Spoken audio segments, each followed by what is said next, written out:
Well, I hate to say it, but millions and millions of Americans are about to feel the pain for many different reasons.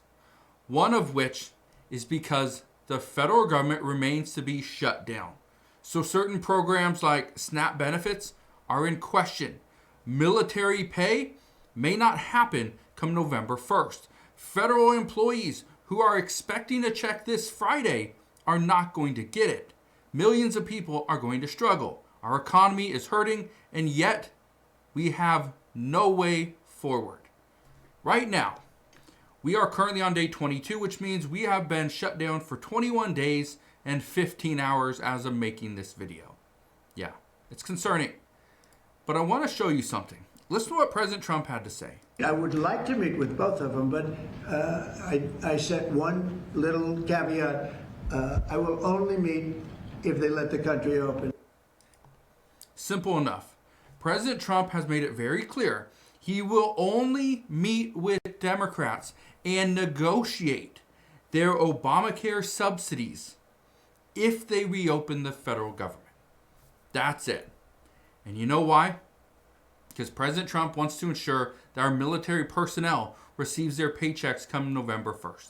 He also wants to ensure that WIC, this is an extension of the SNAP benefit program, that WIC recipients receive their benefits as well. This impacts women, infants, and children. But also, he wants to ensure that SNAP benefits go out to the millions of Americans that are currently receiving benefits. Over 40 million Americans rely on this. If they don't receive their SNAP benefits, they cannot afford food. This would be devastating come November 1st. I want to play a little bit more of this clip. Listen to this. CBS News correspondent Natalie Brand is at the White House with more for us this morning. Good morning, Natalie. I wonder what the president gains by taking this position, because many federal workers are stretching their dollars right now, bracing for no paycheck this Friday. That's right, Errol, but both sides really think that they are winning in terms of messaging regarding this shutdown. Both sides so dug in. That's why, there's really no clear indicator of when this is going to end. I do want to point out one thing, though. There is no clear indicator of when things are going to end, but according to many reports and according to a few insiders that I know, they say that neither Republicans nor Democrats want this to extend past November 1st because of all the issues that we are going to face as a result. Again, has to do with military pay, has to do with federal employees. They're going to be going on several weeks with no pay. This is why we're seeing airports are delaying flights, because there's less TSA agents. The air traffic controllers, they're calling in sick. Just think what would happen if you worked for an entire month and you didn't get paid. Yeah, you'd probably call in sick. But guess what? Now, federal agencies are telling employees, sorry, you can't call in sick today. We need you. Because that's what people are doing. Let's keep listening, though. As you know, Senate Republicans were over here at the White House yesterday for lunch, and they're really united in their messaging that Democratic lawmakers have to reopen the government before having this larger negotiation over health care subsidies, which is what Democrats have been fighting for. That is a big one, okay? This is also what the Senate Majority Leader John Thune has been saying. Says Thune meets with GOP senators on post-shutdown path. What they've been discussing, according to reports, is what is the path forward after they open up the federal government? How can they ensure that the Affordable Care Act subsidies, okay, which are going to expire at the end of this year, how can they ensure that we are not hurting millions of people? Okay, I want to read you a couple things first, though. Listen to this one. Okay, in fiscal year 2024.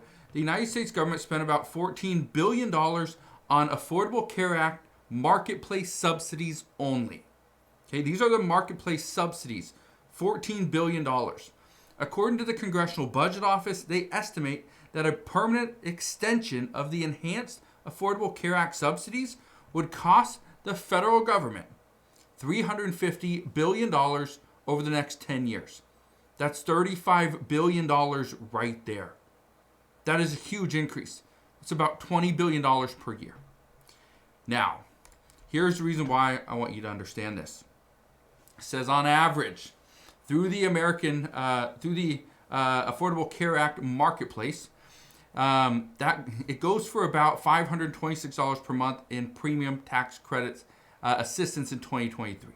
Okay, it's about $536 per month in 2024. It says one analysis found that with the enhanced credits, enrollees' average annual premium payment was about $888 after the subsidy in 2024, compared to what it would have been without the enhanced credit of about $1,593.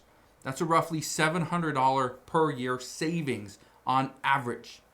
That right there is a pretty substantial savings, $700 per year. Okay? Now again, is this a massive savings? No, it's not.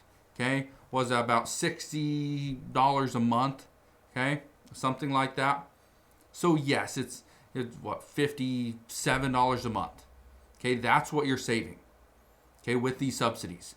And again, it's not a lot, but when you factor in there's millions of people receiving these Obamacare subsidies, that's what the federal government is saying, is that we need to make sure the people that are receiving the subsidies are the right ones, are the ones that are the lowest income earners, are the ones that have, a large family. Those are the ones that we need to give these subsidies to.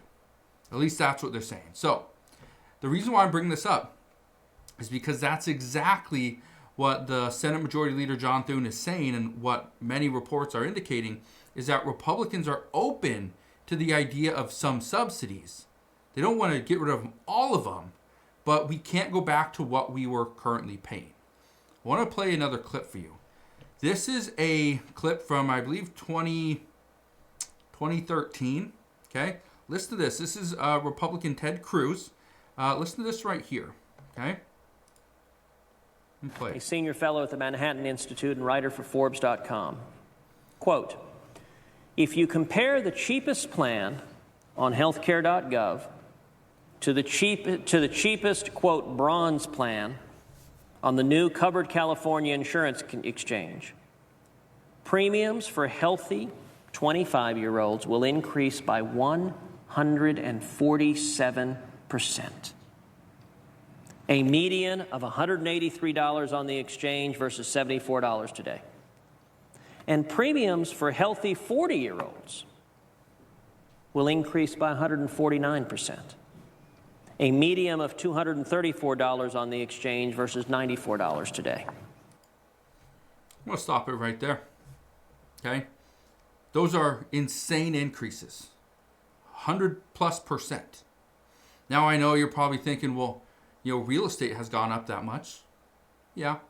Cars getting more expensive, right? Luxury goods, watches, phones, shoes, clothing, it's going up. Here's the thing. We can control a little bit of what we're charging. So and again, this is the big question, should Republicans come out and say, we are going to give you some subsidies, but we're also going to ask that the healthcare providers aren't charging us an arm and a leg. We're not getting hit with all these additional fees, right? These additional hidden costs. That's what some are questioning right now. And again, I bring all this up because everything right now is expensive. We've seen wages pretty stagnant over the past 10 years. But yet, things like homes, expensive. Okay? So they've gone up so much more than inflation. Health insurance costs, much more than inflation. Auto insurance, life insurance, everything more expensive. So this is where they're at. But again, I bring this up because right now there's a lot of talk of how do we get through this. Honestly, once the federal government opens up, and I do believe it is going to open up by November 1st based off everything we're hearing. But when it opens up, or if it opens up before November 1st, first off, that's going to be good news. If it opens up, let's say after November 1st, and we see millions of people not receive their SNAP benefits, we see tens of thousands of people really hundreds of thousands of federal workers not receive their paychecks, but yet many of which are being asked to show up and go to work.